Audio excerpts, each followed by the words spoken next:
Cool. All right. Well, Are we recording? Oh, we are. Excellent. Jacob's getting nude right now. taking off my I'm always nude, but today Jacob's joining me. taking off my sweatshirt. Yeah, and in the recording booth, it easily hits 30 degrees. That's about 100 plus degrees for you American listeners out there. And it becomes a real sweat box. We're in an 8x8 cube. So we have to strip down usually. I like to get oiled up. Keeps the heat. Does it? Yeah. It doesn't. I was wondering about that because you're very slippery afterwards. Whenever I spoon you, I'm like a greased hog. Yeah, you just slip out of my hands. We have on Sundays occasionally we have games where we run out and we let the children try and catch me. Like I knew where the sentence was going, but I really didn't want to finish it, but I had to. You know, you ever watch a greased pig competition? By the by, no. It's pretty funny. Maybe that's why those little girls were waiting outside That's the door. true. That's true. They were waiting to catch us. There were two ninjas outside our door. Very That's dangerous. a little racist. Call them ninjas. That's even more racist because ninjas are Japanese and these were Chinese children, Jacob. Oh, and that's double even racist. more racist that you're insinuating that Chinese That's people. what you're insinuating. Chinese people can't be ninjas. I mean- Wow. Well, they can't be. Because ninjas don't exist. Ninjas were never a real thing historically. Well, I mean they were, but it was like different than people imagine. The idea that you're like ninjutsu and all that shit and like the ninja clans. It's like, oh, fuck off. Don't. Naruto. Come on. Don't ninja explain to me. I know, man. You ninja know? I ninja know. Okay.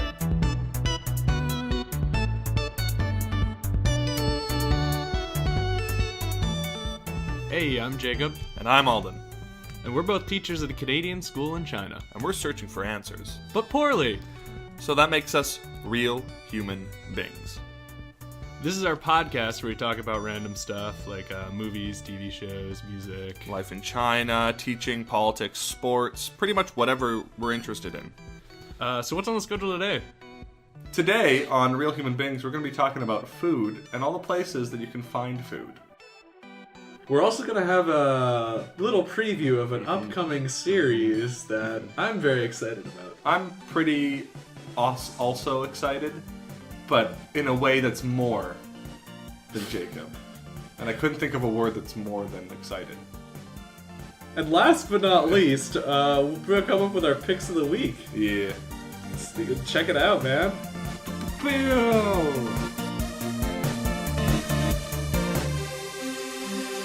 Well, that was a long and rambling intro.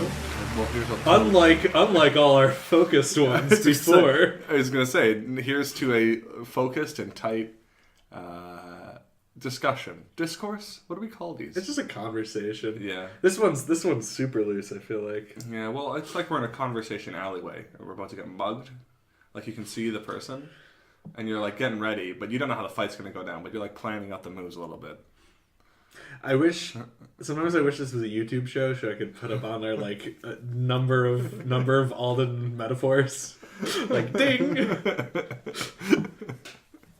So today, I thought it would be a good idea because we've mentioned it kind of in passing before. We've never dedicated an entire episode to it.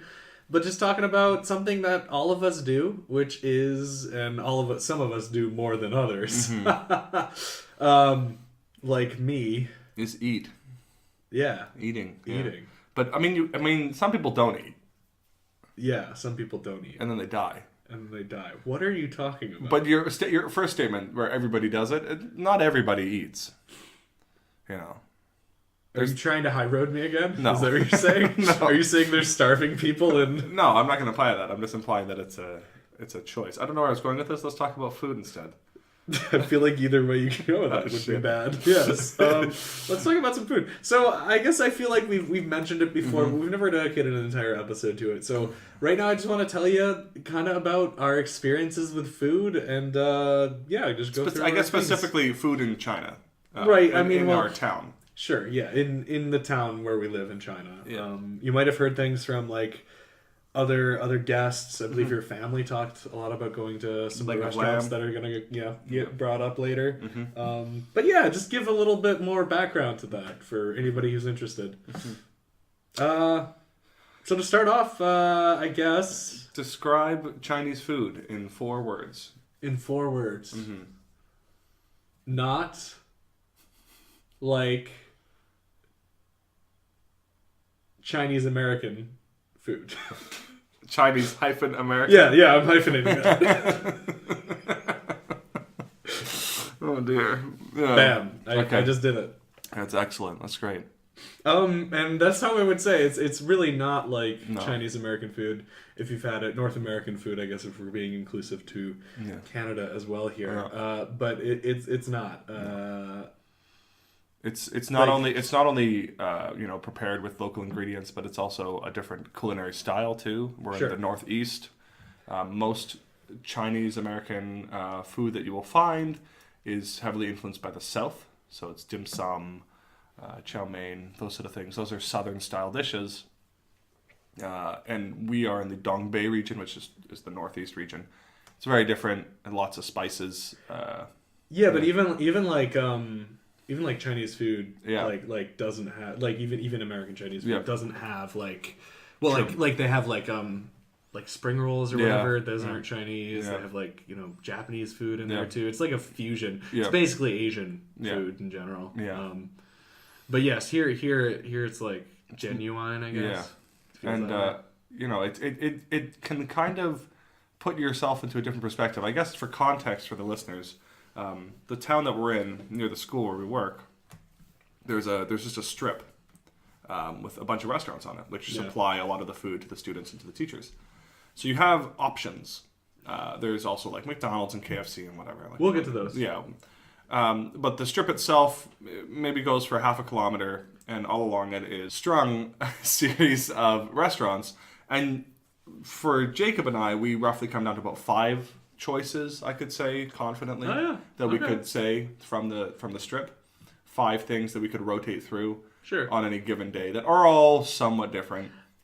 But at the same time, there's a lot of crossover with all of Yes. these ones. Yes. And there's a lot of places that we skip just because we don't either know what it is or it just doesn't look appealing. Yeah. Or Doesn't or really it's care just, for it. like you said, one restaurant is much alike. Yeah, so one of the ones that we go to a lot is Chun Lai. Let's start off with Chun Lai.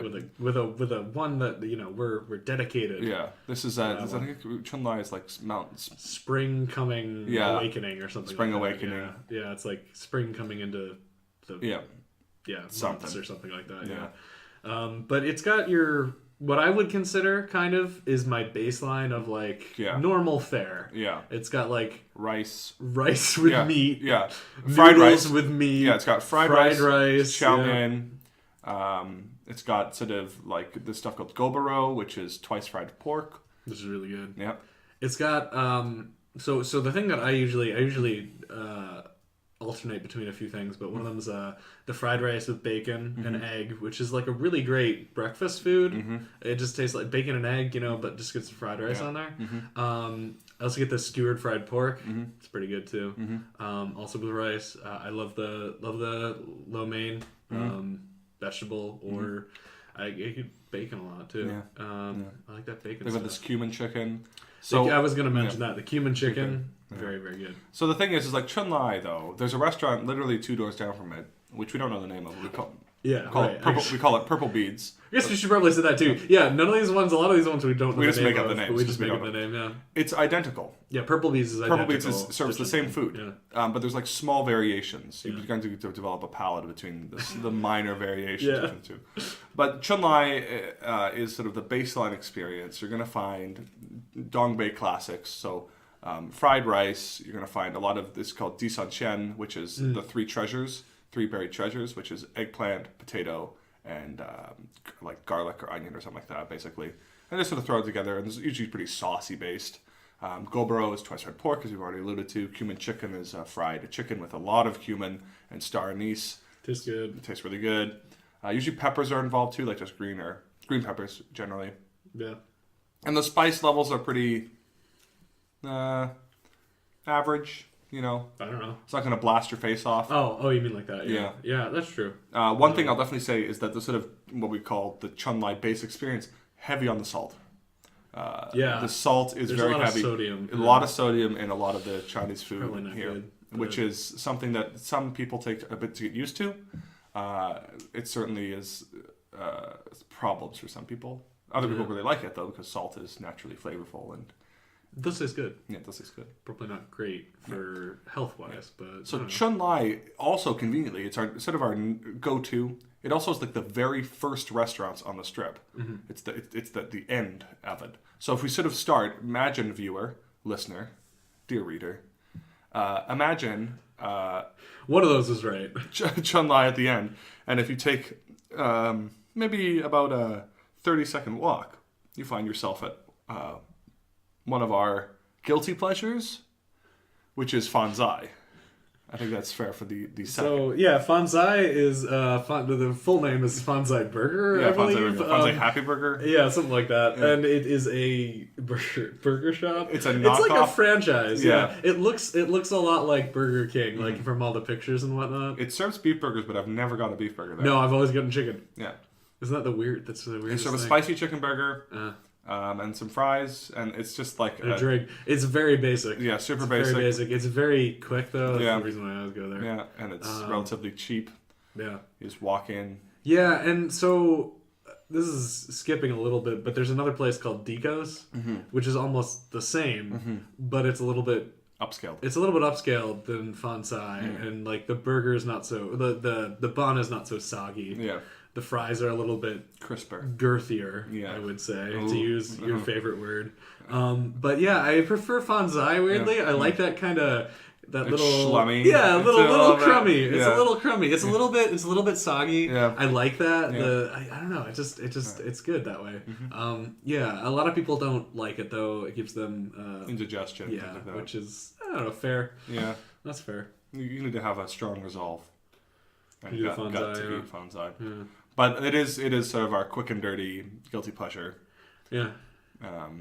So we have Chun Lai, Fanzai, and then there's going to be a quiz at the end of this. Yeah. So, what comes next? You guys wandering along our mental maze. Yeah. Next one is I haven't been there in a really long time, but La Mei. Fell off. Yeah. La Mei. There's La Mei is spicy sister. Yeah. Is that the name of it? Basically? The translation La is spice in Chinese, and Mei is sister. MEI. So this place is kind of kind of representative of a larger one, kind of like Fanzai is, and it's like a hot pot place. Yeah. And hot pot is where you basically they have a bunch of different ingredients in a fridge or out or something, and you just throw them into a pot, and then they make the soup for you. Yeah. They bring it up for you. So you can mix and match. You can figure out what you like. Quail eggs are really good. Yeah. Alden's very adventurous when it comes to hot pot, or I tend not to be. The word they use is malatong, which is to describe the dish. Right. So they give you the bowl of soup and the noodles and the whatnot that you've made. It's called mala or malatong. Yeah, and so the big question is after you give the guy your soup, do you want la? He goes lada, and which basically means do you want spice or not? Yeah. And some people can't handle the spice. Yeah, the spice is extreme. It's the Szechuan spice, which if you're not used to it, it's very different than the American style spices. Szechuan pepper numbs the tongue and gives a tingling feeling to the lips. Wow, this is like a cooking show. So when did this turn into Cooking with Anthony Bourdain? That's the name of a show, right? Yeah, sure. I don't know. I never found it that spicy. I mean, it's like spicy, but it's not. They also serve dumplings, which is very crucial. Yeah, I do like the dumplings. So they have jiaozi, which is like the classic. There's two. There's baozi, which is the bigger big one. boys. And then jiaozi, jiaozi is the smaller dumplings. If you've had like pot stickers or like rice wrap dumplings, that's what jiaozi is. It's jiaozi. And their jiaozi is good, and you can choose between pan fried and just boiled. Yeah. Pan fried comes out like super hot. It burns through your. So might as well just get it boiled, honestly. That's a good one in the wintertime when you want really warming. Definitely. In the summer it's a friend of the pod, real human being Amanda Joyce, has sworn that one off. Yes, because she found a worm in it. Yeah, but like whatever. She's a whatever. Yeah, it's fine. People get scared about things. You can eat worms. It's fine. Don't worry about it. Moving along from La Mei, you keep traveling along, and you look to your right, and you see a blue sign, and inside is the Asian... Let me go with this analogy. It's basically Bob's Burgers. But if it was in China. Except it doesn't serve burgers. And so the next one after that is please explain more. So there's this place called among the teachers it's known as Muslim Noodle because the family that owns it is of the Hui people, which are Muslim practicing ethnic group within China. And so it is traditionally Western style food, and they have Western Chinese. Yeah. And it's a lot of sort of noodles, and there's like chuar, which is fried meats on skewers, and it's run by sort of a squat, pot-bellied man, and he's got a wife and a kid, and the kid runs around the restaurant all that, and so in Alden and I's in our headcanon, we're imagining it like Bob's Burgers. Yeah, it does feel, and it's called Ma's Place. Yeah. That's the name.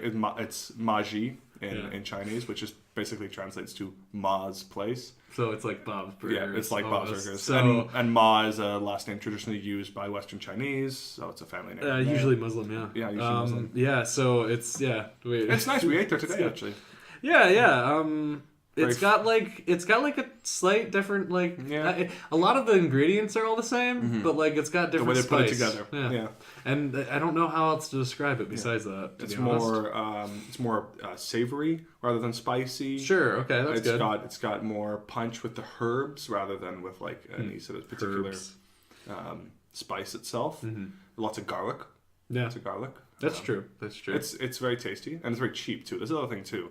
All these restaurants that we're going through are so far, there's no real expensive one. About a normal dish would probably cost like $2-3. Yeah, if that. Yeah, so it's great. It's good. Moving right along, we have next a one that made you sick recently. Yeah, I ate again there and I'm fine. Oh well, there you go. Yeah, so you can never be sure. A place we like to call a sizzling plate. Yeah. So. This one's fun, because it's tiny. Yeah, it's like 5 tables maybe. Yeah, and the food comes out. You point a lot of it is pointing, but the food comes out on this like stone hot tablet. bowl, and it's like sizzling. It's like bubbling. Yeah. It's got like the one that I always get is like pork and potatoes, and it's got like some veggies and like peppers and stuff. With a sauce, and it's like very hot and it's sizzling when it comes out. You also get rice with it, and you kind of like mix the two together. It's very good, very good. Cheap again too. At lunchtime you have to make reservations, which is I didn't know that. But yeah, it's a great little place tucked away. And you like the kimchi one? I like the kimchi one. I'm a fan of that one, just because kimchi's nice to have, and that tastes good. But kimchi itself is nice to have. That's fine. Yeah. Right along the strip still, there's at least one more place that I can think of, and it's right on the corner. And it's kind of like a fusion of Japanese and Korean food. Some people call it Korea. Yeah. Korea. Yeah, I prefer Korea. I like Korea. Yeah. Or if you want, you can say Crapanese. Yeah. It's very funny. I like that. Not my favorite. Yeah. Not my favorite. Happy Cat is another victim. Yeah, so Happy Cat was the other one, and that's kind of why I was talking about Korea, because Korea is the only place where you can get chicken donbari anymore. Yeah. Chicken donbari is a very simple dish. It's mayo, chicken, rice. Yeah, mayo, breaded chicken, and rice, and that's literally it. Yeah. But there was this place that we called Happy Cat that closed down. I know. It was devastating. We call it Happy Cat because they had like a waving cat. The little neko. Yeah, the little cat things. Yeah. So very sad. Then we had a Mexican restaurant actually open up recently. But I think that kind of it kind of died down. It was opened by an ex-student. Oh really? Yeah, she went overseas and came back and started a Mexican restaurant. That's kind of sweet. Yeah, it's not great. No. And then that's kind of like a secondary one that we'll also get into. But like Western food is hard to find. Yes. We used to have one that was in along the strip called Tony K's, and Tony K's was not. It was a chain. Yeah, it was a chain, and it wasn't great food per se. It wasn't a chain like McDonald's or something like that. It was way more unofficial than that. It was like 4 restaurants. Yeah, it was more like yeah, I can't think of a good example. White Spot. Yeah, exactly. I was trying to think of a Rochester one. And Yeah. Still Garnister Barbecue, except Yeah. it's not really that impressive. But Tony K's would have they had pizza, they had Pasta, they had burgers, they had burgers, they had they had pasta, fries, and everything was more expensive. This one you're paying for pretty much like the equivalent. Yeah. I would say, But for it- like lower quality. Yeah, but it was a change of pace, which was really welcome. And it's like And it was something close, different. too. It's close. Yes, you don't have to go very far. It was usually pretty big and also not too crowded, so that was nice. Now we have a different cafe called Impressions, which, in Alden's words, Didn't leave that much of an impression. oh, bah, bah. But I'm not proud of that. but yeah, no, not as fun, not as nice as because like Tony K's, you can get a burger Yeah. and stuff. Yeah. I feel like Impressions. What do they? Did they have burgers? No, they had sandwiches. It's sandwiches. And they run out of sandwiches. Yeah. Again, maybe we should try and give Impressions another chance. Yeah, we only went there once. So. Yeah. Yeah. So I mean, Western food hard to find. Sometimes you get a hankering for it. No. And pretty much the only other place to go if you want that is like a chain, like Yeah. at least in our little sleepy town is like McDonald's and Yeah. KFC. Pizza Hut. Pizza Hut also exists, but I Yeah. went there once. Jacob's I was not a like, ugh, this isn't pizza. Yeah. Barely pizza. So those places are farther out too. You have to actually walk or take a cab. You have to walk a far piece. Once you go to KFC and McDonald's, you're pretty much down by the mall. And once you get there, another place that you would want to go to is there's this noodle place. I don't know. No idea what the name Mall Noodle. Yeah, Yeah. that's a good word. That's a good name for it. is. But it's so good. Yeah, you get a ton of noodles for 10 kwai. It's Massive. crazy. There's it's this sweet and great. sour one that I love. It's a cool noodle.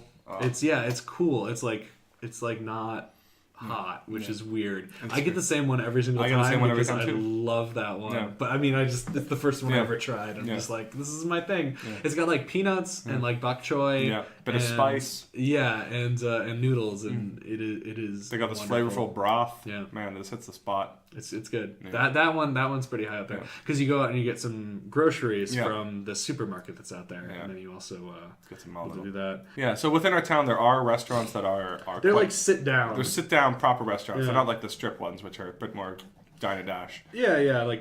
And exactly. the two that spring to my mind are Donkey Dumplings and Leg of Lamb. Leg of Lamb. Rooftop barbecue. Rooftop barbecue, of course. Yeah, sorry, that's the other one that I should do.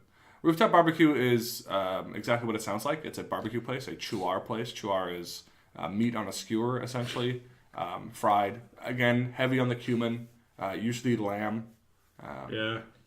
Very But good. it's literally on a rooftop. Yeah. And it's cool to see the when they're cooking the meat. Yeah. And like the steam just flies up Yeah. into the air. Yeah. You can only eat there In the during summer. the summer. Yeah, Like it's- otherwise, yeah. it's not worth it. Yeah. Just go there then. Yeah. Yeah. But it's great in the summer. And you got it's cheap so good. beer and you got cheap meat, and you're just sitting there and It's great. looking out over Yeah, the you get to rooftops. see the stars and Yeah. It's further up, so it takes a little while to get. These restaurants that we're talking about now are definitely further afield. Then continuing along from rooftop, right kitty corner to it is a place we call Donkey Dumplings, which is literally somebody's house. It's like literally their house. Yeah. You sit in their bedroom Yeah. to eat if it's overcrowded, and it's just a husband and wife who run this place, and they serve the reason it's called Donkey Dumplings is because they actually have dumplings with donkey meat in them. They're greasy and tasty, but they've just got some of the best food. Yeah. It's like a particular style. I don't know what they do with it. It's all the same stuff too, like Di Chan Yeah. Chen and Gobaro. I can't forget. Ban San Ding. Yeah, Ban San Ding. That's the Yeah, other one. Gambian Dojo. Yeah.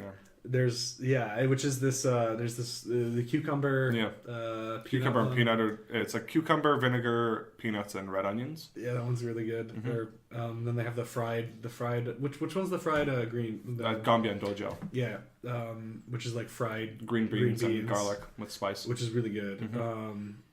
And Rooftop has it too. Yep, every restaurant has these. Yeah. It's just they do it differently. Which style you like the most. Yeah, who cooks it the way you like it. Exactly. So some people swear by the donkey dumplings gobaro. Other people hate it. Yeah, you know, it's all very you have to try it first to figure out which one is your favorites. But then the cherry on top for me, at least, this is like, my personal. It's number one too. Number one because it's the best across the board is leg of lamb without a doubt. Also, shout out from Alden's family when they came here. They also loved leg of lamb.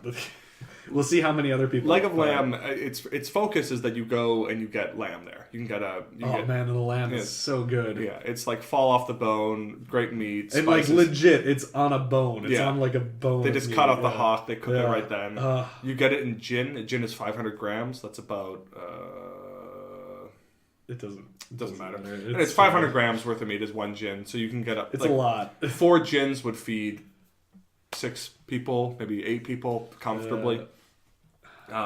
We once ordered 7. That was way too much.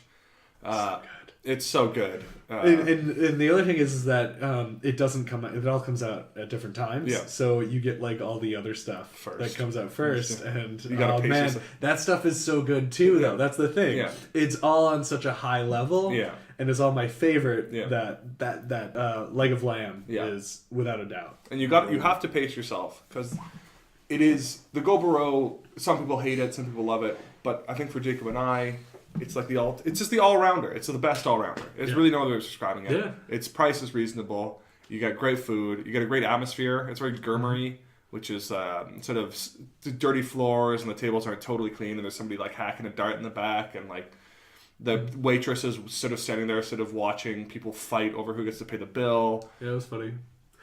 Usually we go... on special groups. Occasions with large groups, and so they have like a table in the back. Presidential. Yeah. Sweet. It's very nice. But one time we were there just with another friend of ours, and so it was just 3 of us, and we were sitting in like the room proper, and witnessing a guy like fight his buddy over who was gonna pay the bill. Yeah, that was pretty weird. It was funny. I've seen that twice now. It's great. Both at Leg of Lamb. Yeah, that's so crazy every time. So, anyways, though. Long story short, Leg of Lamb is great. Leg of Lamb. If you want to, everything else is further afield. Yes. And you have to go out. But I just wanted to mention a few things that are outside of it. In the all whatever Kaifetchu, there's a couple places. There's Delhi Harbor. Yep. Which is not actually a restaurant, but they do serve sandwiches. It's like a deli. Yeah. And that's pretty much they have nice sandwiches. Yep. Which are cool, and it's one of the places where you can get like kind of a Western style sandwich. Yep. That's not like Subway because don't want that all the time. Mm-hmm. One of the other places is Sundays. Yep. Which is another Western style. It's sort of vaguely Mexican. Yeah, and so they have fajitas, which is probably my favorite. It's great. Which you can get there. Also, milkshake. Mm-hmm. It's one of the only places you can get milkshake. And then family curry. Yeah, family curry is great. Mm-hmm. Man, I don't know why people don't like family curry, but the naan, the cheese naan. I mean, it's your typical. It's like a typical Indian restaurant, but like being in China, having something different. It's like is really cool. Obsidian also deserves mention, I think. Obsidian is a bar, but they also have like a grill. And they got a good burger. Pulled pork sandwich I've had there, which is nice. A lot of it is about the variation. And the thing is, it's not like you would never say this pulled pork sandwich is pulled pork back in America. It would be something weird and different. But compared to everything else, fine. It's just like it would be mediocre. It'd be like mediocre. So that's Kaifetchu. Yeah. If you go even further down, the big place that I can think of is a chain restaurant that's in other cities as well, called a place called Blue Frog. And Blue Frog has the best deals on Mondays. You can get a 2-for-1 burger. They have like And the 2-for-1 best drinks. burgers. Yeah, 2-for-1 drinks and burgers. And oh man, the burgers are like high quality, like good Big boy burgers. They are expensive. So something. it really only makes sense to go there on a Monday for me, I think, because then you get 2 burgers and you take one home. Yeah. Oh, the best. Couple little other mentions in Dalian. We got Brooklyn Bar, which is a popular hangout for a lot of the expat community. Yeah. Just serves like good Western style food and beer. And then we also have Devolution, which is I'm a fan of, which is a brew pub. So craft beer is a big weakness of mine, and it's slowly catching on in China, and the people who are making it and doing it are very passionate and dedicated people, but it's very small scale operations. Yeah, So it's you very kind of have to go small. hunt. Like, for example, Cool Fish is another one. You have to like go to the back of a warehouse to find it. Yeah. Like All places are all tucked these away. craft beer places. Yeah, that's a lot of China in general. Is like you have to know someone, or you have to like go through these weird like Motions of knowing where it is. to go where it is. Yeah. Yeah. One of the things that we haven't been mentioning, and is kind of ironic, is something that I agree with friend of the pod Amanda Joyce on. Is I don't really care for seafood that much. Yeah. And ironically, Dalian is known as like The seafood capital. a great seafood city. So that's one thing that I probably will not really experience ever. Yeah. To be honest, I should try. I should try it more. I should be more adventurous. But I don't know. I've never really liked seafood. So I'm a seafood boy myself. yeah. I'm a big fan of it. Would you ever want to go to a seafood Like a Chinese style? Yeah, definitely. for the experience? Yeah. Cool. So those were all places that you go out to eat. Yeah. What about if you want to cook? Well, cooking in is very easy in China. Buying produce and stuff for food is very cheap at the local markets. So they have farmer markets on Wednesdays and Saturdays in our town. That's also where you can find some really good street food. So this is things like sort of flatbread with chives and onions, things like that. There are a lot of sort of things that are available at the market, and you can end up with a week's worth of veg for under $6. And with that, you're able to cook a lot of stuff at home. Which I've never really taken No. advantage of, but it still exists. The thing is is that for a Westerner in China, you're making a salary comparable to what you make back at home, which means that your purchasing power is much higher, and the food in restaurants is very cheap, which means it's just easier to go out and buy food. Because, at the end of the day, I really just... Yeah, you get home from work at 6 o'clock and you're like, I don't want to cook. How am I going to have a family? And, how You're am going I to marry a ever very possibly traditional do that? woman. Well, okay. You're gonna marry. I met You're a- gonna marry Ann Coulter. Wow, that would be really awful. I was gonna say some more about Yeah. the market Yeah, of course. stuff here. Yeah, the market. But beside the market, Right. you have Nanjitan, Yes. which is a kind of enclosed Market? Yeah, it's like an old building that they've converted yeah. into like. and it's got everything else. other stuff too. It's got a tailor, It's got a and grocery store. and Key cutter, yeah, and, supplies, supplies and stuff. watches. But the thing that a lot of people go there for is the meat is there's this chicken lady, yeah, and she has feathery skin and 2 wings, and she's a chicken lady. Yeah. You get it? Yeah, It's I funny. get it. It's a joke. It's a woman who specializes in selling chicken, and she has connections to the school. So when she sees foreigners, she kind of knows how to deal with them, basically. You get a lot of chicken from her, though. And you get a lot of chicken from it. It's cheap. And the one thing, if you do come to China, dear listeners, let me recommend this. If you're buying meat in a market, go early because they slaughter the animals in the morning. And it's not refrigerated. Well, yeah, So I was gonna say I've been in Manjitan during the afternoon and walked by the meat section. It don't smell It is. It don't smell good. If you're not used to the smell, Yeah. it don't smell good. It's not rotting. It's a particular smell. It's warm meat. So what you need to do is you need to go early in the morning to buy the meat because that's when they've killed the animal and it's the freshest. It's very good meat at that point. If you go later in the day, you're risking potential indigestion problems. Yeah. And the last place I wanted to say just about the market was one that we already kind of brought up was Dashang, which is more traditional supermarket, like one that somebody would probably from the West would probably Grok. would be like, oh, this looks like one. It's got aisles and foods and stuff, and they've got like the thing that makes me more comfortable with it is it has places that are refrigerated. Yes. And that's like that. Even if it's the same quality as the other stuff in Manchitown, it gives that extra Sense layer of, of like, oh, they know what's going on here. They're keeping it cool. Yeah. And so that's nice. So yeah, that was just some of our thoughts about food. Mm-hmm. I hope that was good. It's all very good food. That's the thing too, though. I would say that I've found more bad restaurants in North America than I have in China. Really? Yeah. I think overall, it's like moderated. So like there's less lows, but there's also less highs. Oh. Yeah, I guess that's pretty true. There's not really anything that comes on par with Leg of Lamb. Yeah. For me. Mm-hmm. Oh, man, Leg of Lamb. Shout out to Leg of Lamb. Shout out to Leg of Lamb. They're our sponsor today. Yeah. It's true. Well, anything more to say about this? I think we're good. I think from all of us here. Cool. Well, we're not wrapping up yet. Oh, we have to get to our fun new segment after this. Oh, that's right. Coming up next, we're gonna be Game Over, man. Game over, man. Weird. All right, that's good. That's good.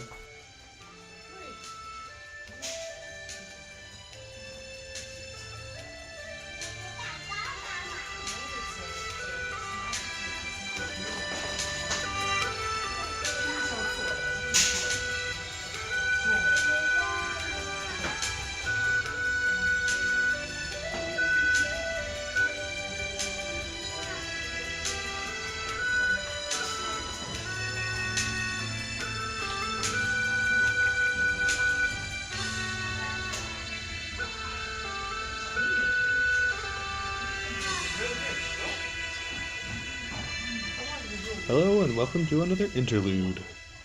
The music that's playing right now is a set of music that is on a near constant loop in Dashang. They have only about 3 songs, 2 of which you are going to hear by the end of this interlude. And I really have no idea how the employees there have not gone insane. If I take one thing away from China, it'll be this music haunting my nightmares. One of the things I think we maybe didn't do a super good job about emphasizing is just how cheap things are here. For a good-sized meal, like some meat, veggies, some rice or noodles probably, you're looking at 12 kwai, which is about maybe $2 Canadian. When you're faced with something like that, the enthusiasm to cook, for me at least, goes out the window. When I do cook, it's usually something very simple, but that's more about my abilities rather than the ambitions or the limitations being in China. But I mean, you heard Alden. I just have to marry Ann Coulter and all my problems will be solved. Coming up next, we have a project that Alden and I are both very excited about and proud to share with you. This new show is more focused on video games. I think the premise is pretty simple, and I think we explained it during the episode. At the time of the recording, we did not yet pick out a name for this show, but since then, and now that we're editing it, we have a name as well as a kick-ass theme as always, which I love. So we're going to be releasing these on their own, but I thought I should include it just as part of a main episode, kind of to give you guys a little idea of what it's going to be like. Anyways, I hope you guys like it, and I'll talk to you later.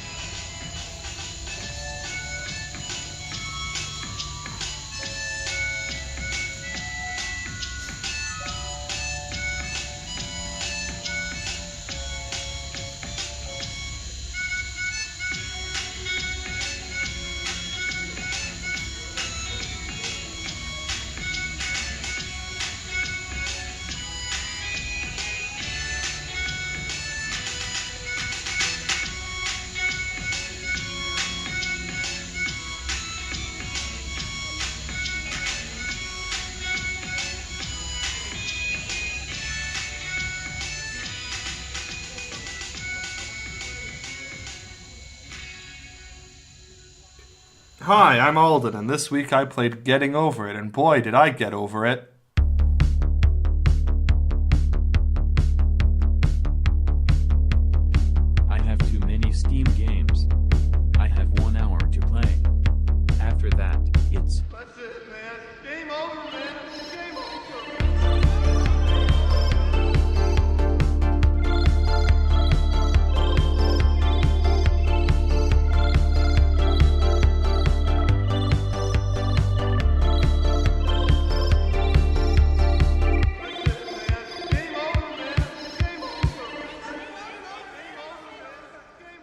Hi, welcome to a not yet named segment. TBA. It's called TBA. It's called Too Bad Alden. Yeah. Hold on. Let's think of a good name here. I don't know. I can't think of anything. I'm blanking right now. TBA. Too bad, Alden. You got a lot of games to play. It's kind of a lengthy one, but sure. Actually, we should probably explain the premise too.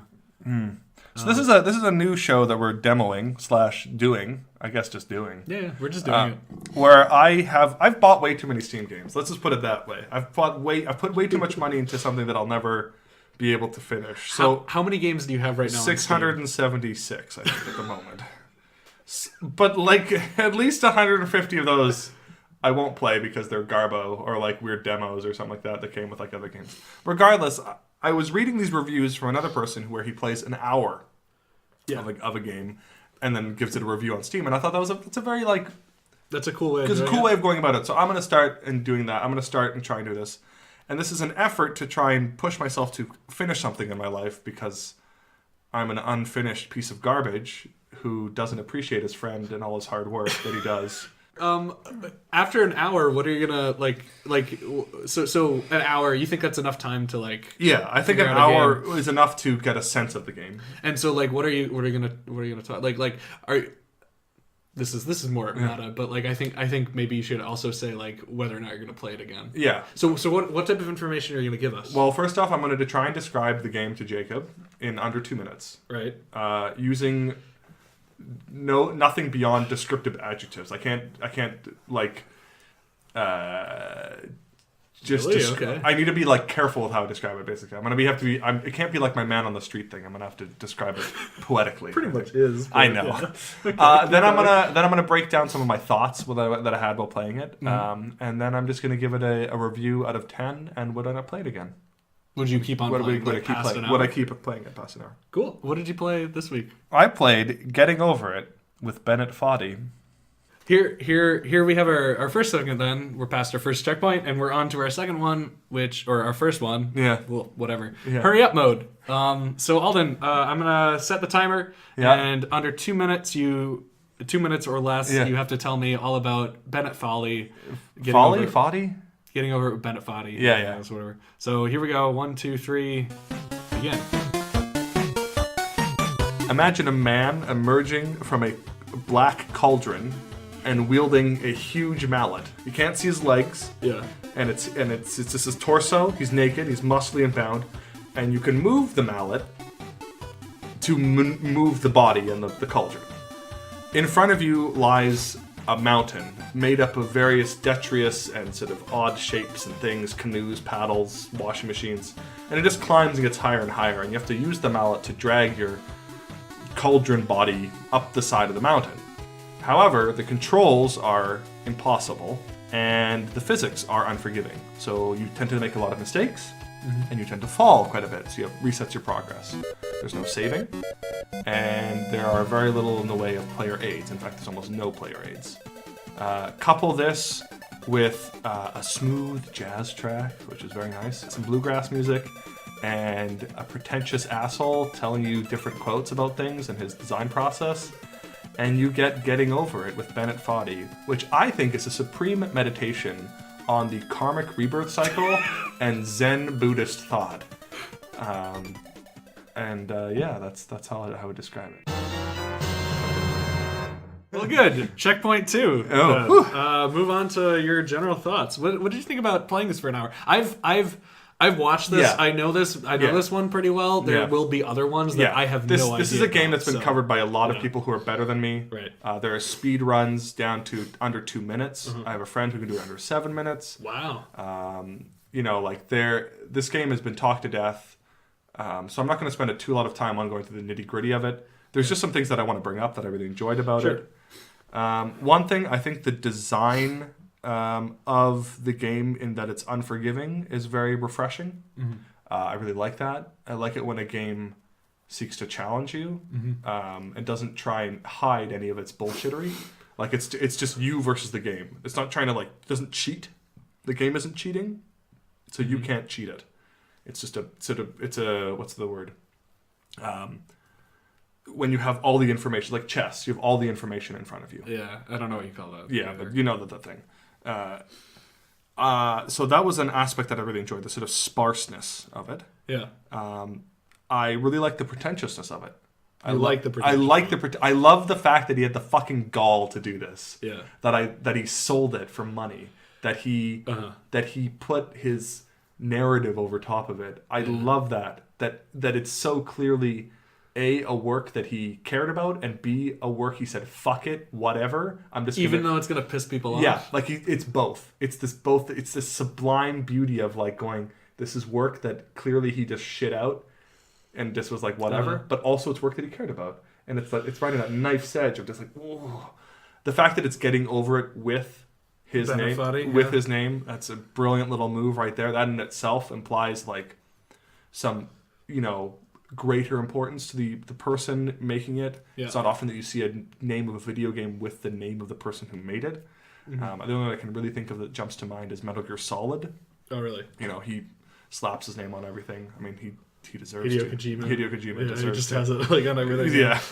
Written, directed, all this. Yeah. It's just Hideo. That's so true. And like, that's fine. But I really enjoyed that part of it, that sort of that stark beauty, like sort of like a cool winter's day.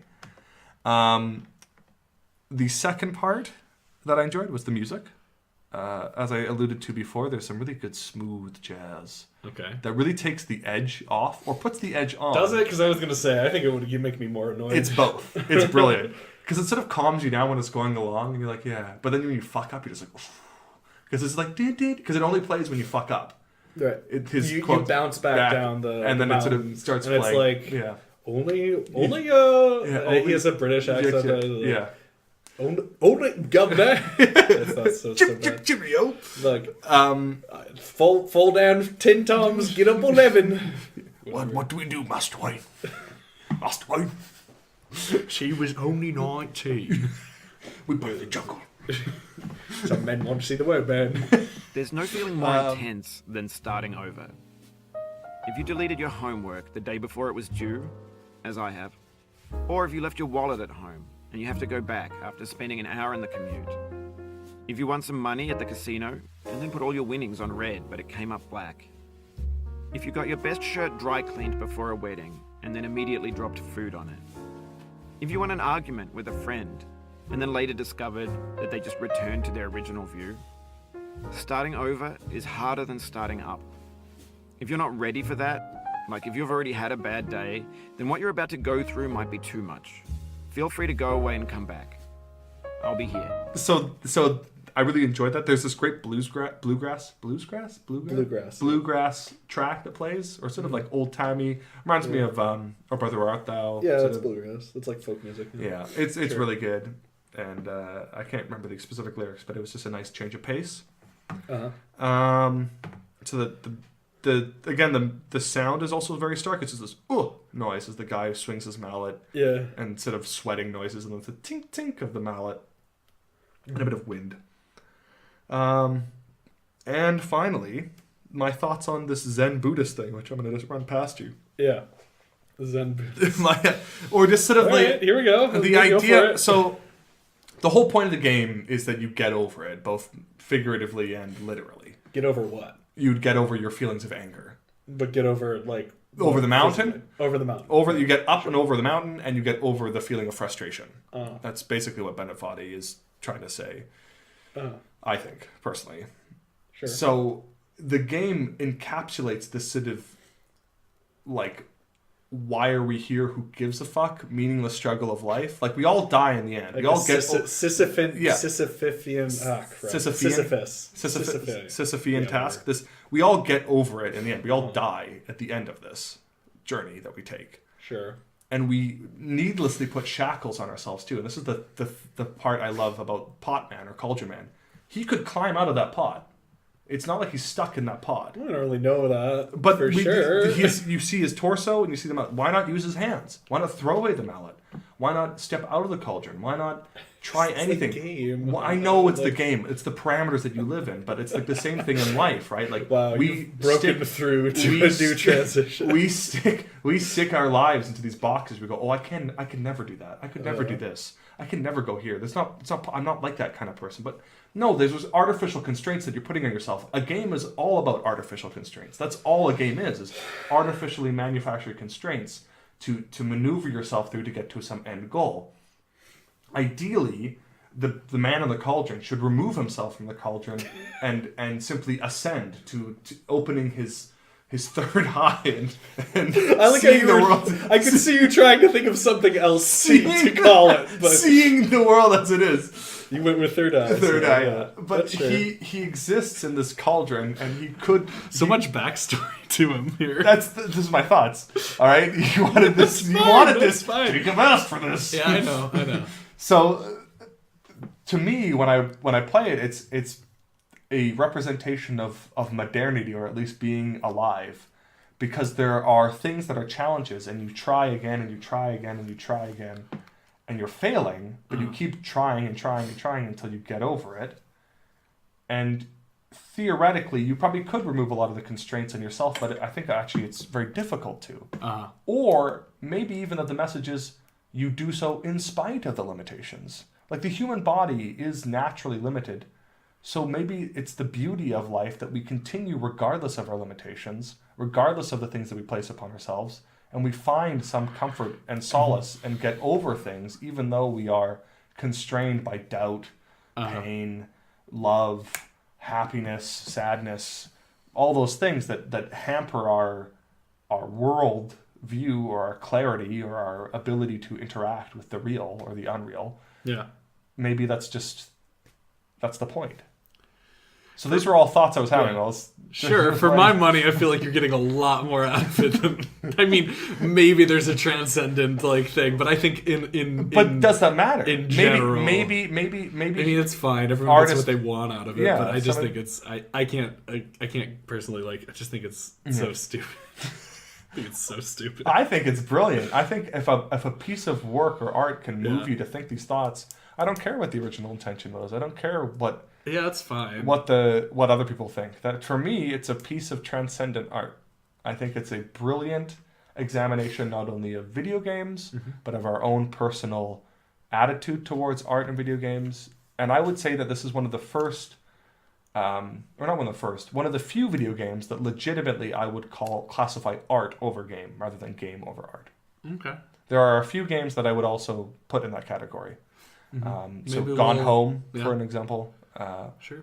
A couple others that I need to go and maybe we'll get to them on this show later. But there are definitely, this is a game that I would put into the art category rather than the game category. Okay.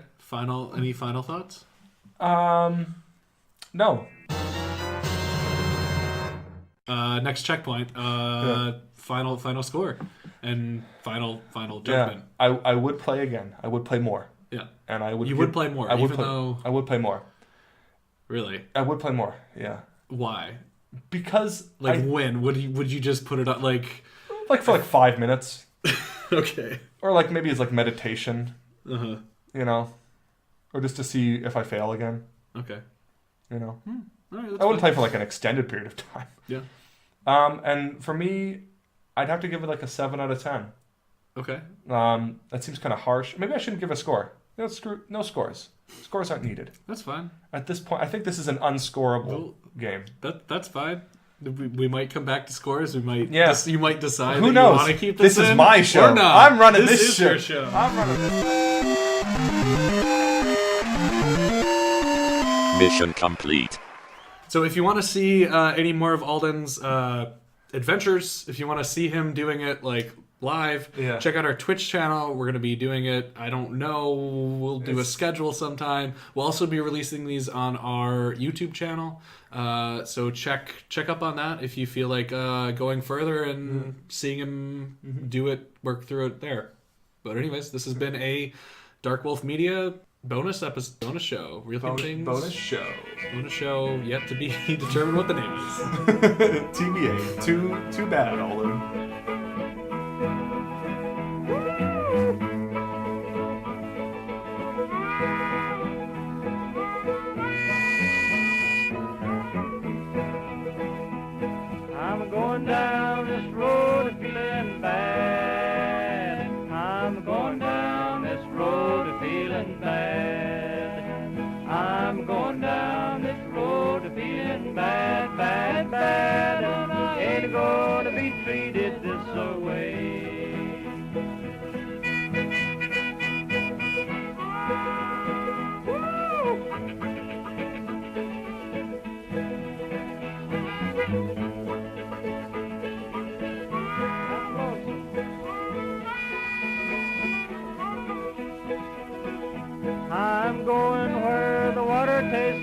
wine. I'm going where the water tastes like wine.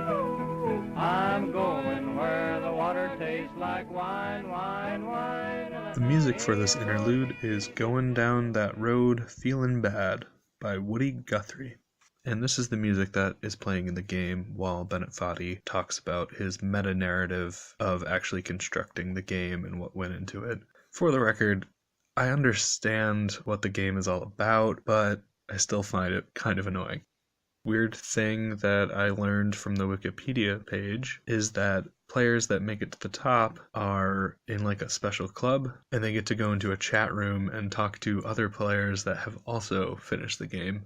It seems like a kind of cool thing for an exclusive group of people, because this game really is for a select group of very painseeking people, and it's only for the special few. Speaking of only for the special few, our next segment, which is Picks of the Week, as it always is about another pop culture artifact that has been talked to death when it comes to hot takes. So we're not really focusing on the movie itself, but we're kind of giving some alternatives to it. I will just say this about the pop culture artifact that we're going to be talking about for Picks of the Week. Something I think we've learned through these past years is just because you are a nerd, and just because you know lots of trivia, and just because maybe you feel isolated and outside of the world, doesn't mean that you can't be a bully, and you can't exclude people as well.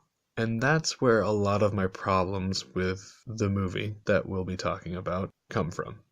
Again, I don't want to spend a ton of time because I feel like it's actually kind of been talked to death already if you've been looking into it. But if you're interested in this subject, look for some other articles in the footnotes. Also in the footnotes is going to be the links to our Twitch and YouTube pages. We're hoping to get those up pretty soon, so stay tuned for that. Also follow us on Twitter, Instagram for any other important announcements that we have. Let's get back to Woody Guthrie and back to our Picks of the Week. I said your $2 shoe hurts my feet. Your $2 shoe hurts my feet, Lord God, and I ain't gonna be treated this way. I ain't gonna be treated this way. I ain't gonna be treated this way. And I ain't gonna be treated this way, Lord God, I ain't gonna be treated this way. So much, man. Painfully, You suck.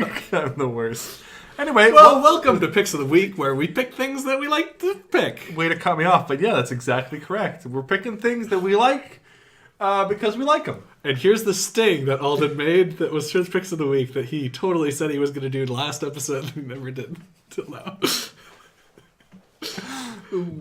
A zing. It's getting back at me for my loud noises earlier. Yeah, take that. Reminding me of my failures, where I'm just annoying you physically, you damage me emotionally. It's okay. That's our relationship, all right.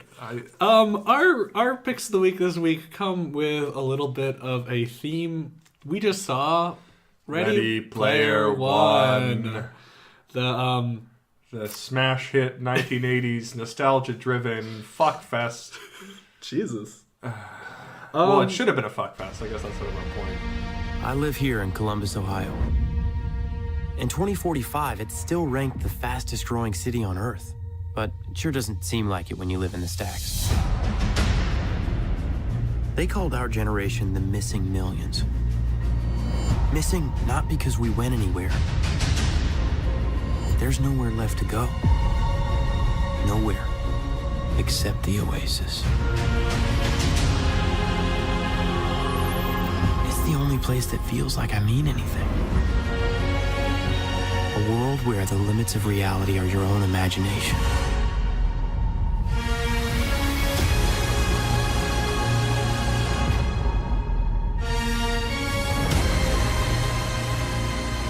Well, okay, so Let's go back to your theme thing. Let's not get too sidetracked. Let's sinews, right? The sinews that we want to build up. we saw Ready Player One, which directed by Steven Spielberg, based on a book by Ernest Cline, all about a virtual reality world called the Oasis, where our main characters are searching for an Easter egg. Yeah. They all like take place in this video game, and so they're And it's in the context of a dystopian future. yeah, where but things it doesn't really touch but on if it. you, if It you doesn't really think touch long on enough, it. like why is the government allowing this to happen? Yeah. Why is this other company Yeah. letting this happen? Like it falls apart pretty whatever. But the idea is that people have retreated to the Yeah. virtual reality because the real world is shitty.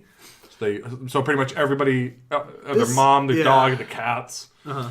they're all in this VR world. Another point that was brought up. This is totally an aside. Great. I love just having to cut through. Sorry, no, it's okay. We'll No, stop. I'll go stop. ahead. No, it's No, fine. finish your thought. It might fit in. It's just that it's odd that there are no NPCs. Every character in that No, that's true. is a real person, which is insane. That's pretty true. Like That's a good point. That's a Yeah. good point. But we're not actually going to talk your ear No. off about it, because a lot has already been said about it.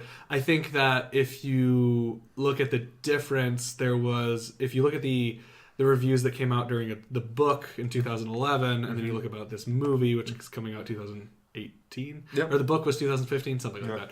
Anyways, in between those times, we've had a lot more examination of gamer culture Of and nostalgia. nerd culture, nostalgia. And so there's been a lot of backlash towards this movie. I would say Weirdly, that, I think the book deserves it more than the movie. sure. I think Alden and I are both in agreement that this movie, while being bad, is redeemed somewhat by some strong performances by Mark Rylance. Yep. He's really great.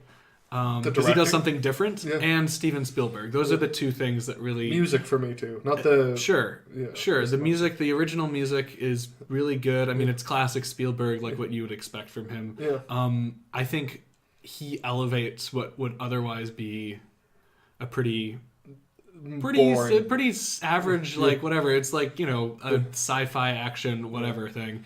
But he's able to transcend it a little bit towards the end. He makes it kind of interesting. But really, you can't get past the flaws in the theme and the characters and the writing and the is dry just really cynicism of it awful. all too, Yeah, because it's getting all this funding and money from the fact that people love these nostalgic figures. But the message in the movie is that gamers are unique and special and not corporate. But it's a corporation making it. Like they're all in avatars based on things that were created by corporations for so money. it's kind of ironic, And it's like this, for sure. Yeah. And the movie itself, as an artifact, like the movie itself is designed as a vessel to make money off of people buying this false memory.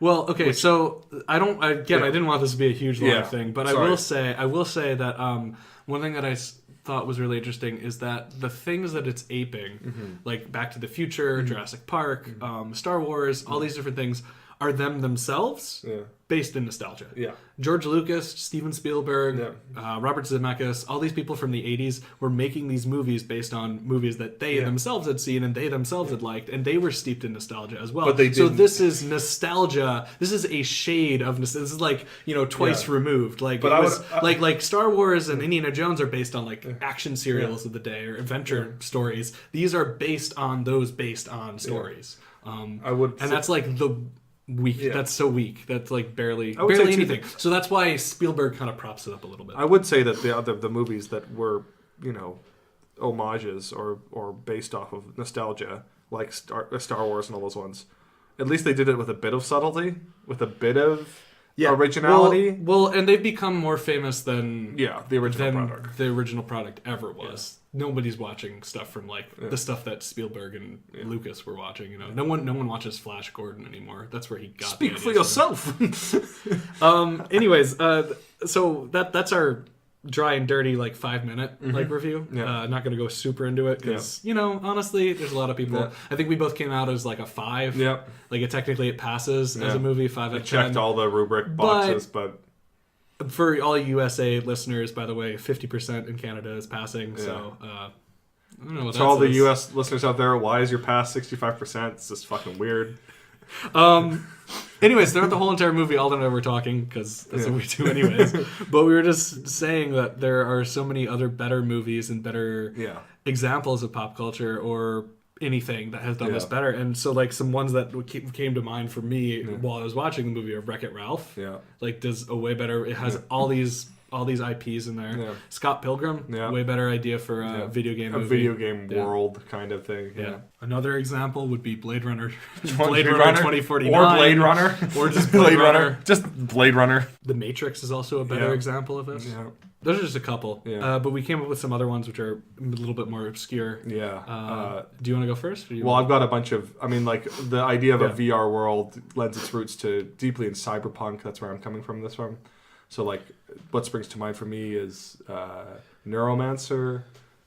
Anything by William Gibson basically uses VR heavily. The idea of the sprawl, these sort of things. There's a book by Neil Stephenson called Snow Crash, which was like a gonzo cyberpunk novel. It's about 200 pages long, 250 pages. I'd really recommend reading it if you have a chance. It's like a fantastic. The main character is called Hero Protagonist, which I love. It's got just some bizarro stuff in it. The author is West Coast nerd all the way through. He was involved in a lot of the early stuff in the 80s and 90s. Very strange, but I think driven dude. The one that's the most on the nose for me is the series called Otherland by Tad Williams. Long, massive. In the future, there's this VR world where you get neurocranially sort of jacked into it. And it's a much more serious being involved in this world. Like, you can log in, log out, but like if you're in there too long, you suffer muscle degradation, things like that, because you're not physically moving about. You're just lying there. It's a much better examination of what this world would be like with greater depth, and I'd recommend reading it if you have the time.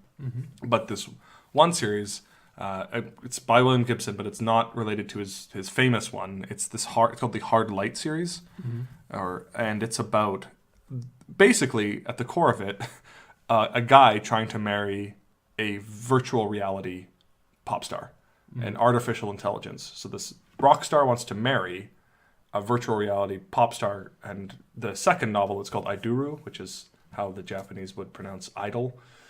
So it's IDORU.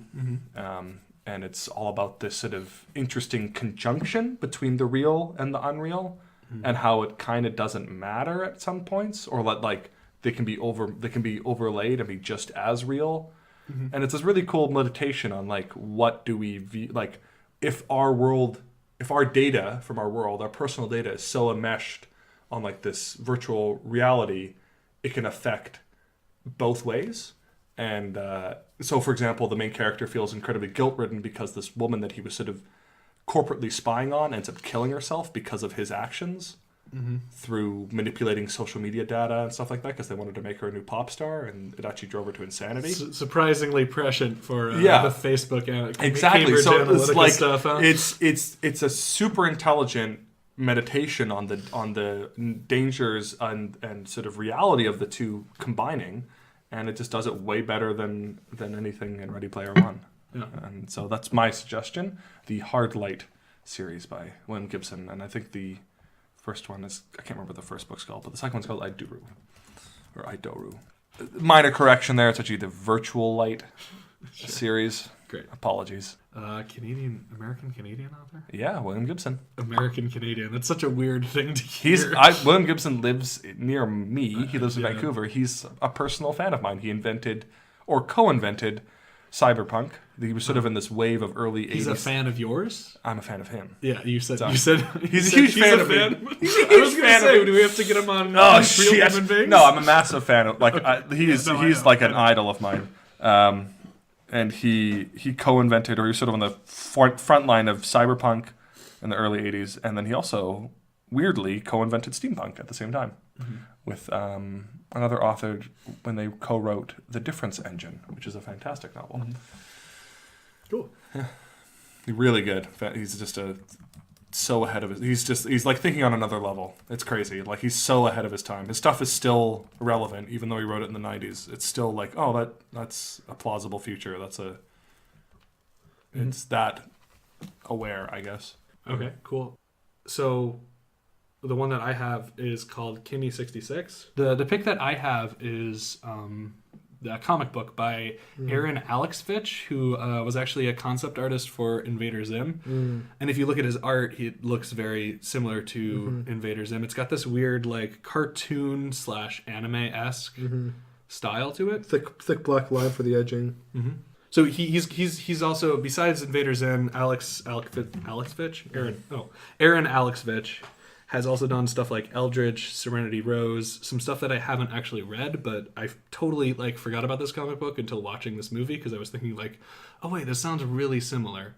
I'll read the blurb here. By the 23rd century, life on Earth has changed drastically. Virtual reality is not just possible, but ubiquitous. Most people live online, in fantasy worlds called lairs that fit anybody's desires, from space opera to fantasy to some kind of crazy, happy, super deformed anime style. Telly is a 14-year-old girl of the Asylum lair, who only has 2 friends in the world, Nico Cat and the how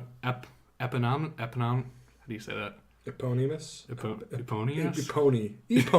Eponymus. I can never say that right. Eponymous? If I'm not thinking about Hippopotamus. Eponymous. Yeah, the hippopotamus, Kimmy66, a genus of high caliber. Kimmy, however, has just sent Telly a suicide note. As she doesn't know anything about who Kimmy is offline, she and Nico Cat are left in the dark before Kimmy begins mysteriously appearing all throughout the network. So her friend dies. She only has 3 friends. She's a very lonely girl. She only has 3 friends, and they only interact in the VR world. And Kimmy dies, but then she starts showing up, and she's like that floating black one that was. But she's just floating there in the air, and like she destroys the whole entire world. Like she just shows up and she destroys it, and like nobody knows why. It's like all this. So a lot of it is this mystery thing. Telly's trying to figure out what actually happened to her friend. Why is this showing up or whatever? And it's a lot over her head. There's not a ton of action per se in it or anything. There's a lot of like humor, but it's pretty dark, I would say. It's a similar world to Ready Player One. You saw the art, it's more cartoony, but it's way bigger themes about like isolation and loneliness and like suicide and like reality versus like virtual reality. And I was just struck by the fact that this book just reaches way farther into something that Ready Player One purports to talk about, but it's a very shallow understanding of like reality versus being in the game. So I would suggest if you're going to see Player One, I'd suggest also check out Kimmy66. It's really good. It's probably in your library. That's where I found it. Well, I guess we have a couple books. The books for you guys to pick out. Virtual Light, William Gibson, Kimmy66, Aaron Alexvich. I can't say his name right. This is where we leave you, dear audience. Bye. I hope you have a good day. And a good night. Or a good night. And don't let the bed bugs bite. And if they do, beat them till they're black and blue. Go to sleep.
Well, wait. So you're gonna finish it by playing 1 hour and never touching it again? That I'm committing to something because deep down, Jacob, I'm afraid of commitment because that means I could fail at something.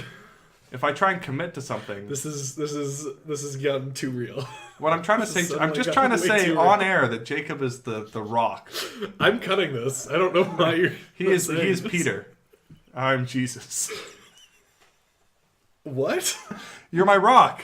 Come All right. on, religion 101. Pick it up. Yeah, all that religion that we both experienced. You know that Peter is the rock of You Are My Rock. He goes Yeah. to Rome. Yeah, I know he sets that. up the He Basilica. said, "You are my rock." Jesus and he's like, said to he's Peter- like, paper covers it, Jesus so I'm Christ, in. you don't know that's this how very Jesus, simple that's parable? How Jesus, yeah, because Jesus won. He's like, "Here's my his paper covers a rock." Judas is like, scissors, motherfucker. Yeah, exactly.